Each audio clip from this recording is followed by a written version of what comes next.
একবার হজের ময়দানে হজের পরে যে 3 দিন পর্যন্ত ওখানে কিয়াম থাকে, যারা হজ করছে তারা জানে।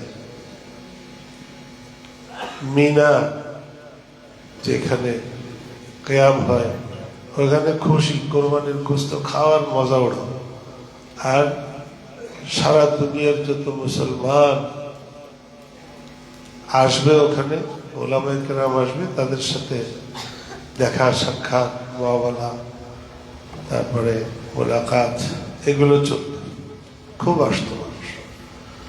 এটা আন্তর্জাতিক বাৎসরিক একটা দ্বীনি ইজতিমা এবং মিলন মেলা ছিল ওলামায়ে কেরামদের এবং সুলাহাদের ছিল। ওইখানে ঘোষণা হইতেছে আবু হানিফার বিরুদ্ধে অনেক কিছু বলতেছে। এটা তৈরি করছিল এক শিয়া। তো হযরত বলতেছে क्या बक रहे, কি বকতেছে?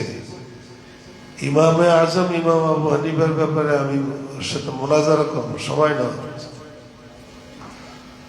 তারপরে এমন দিফা করছেন হযরত ইমাম আবু হানিফা ইমামে আজমের পক্ষ থেকে যে তুই তো ঝুটা, তুই তো ইমাম আবু হানিফার পছন্দের যোগ্য না, কি বলিস? ওনাদের ভিতরে সারাপা ইখলাস ছিল, মুত্তাবে সুন্নাত ওনারা ছিলেন।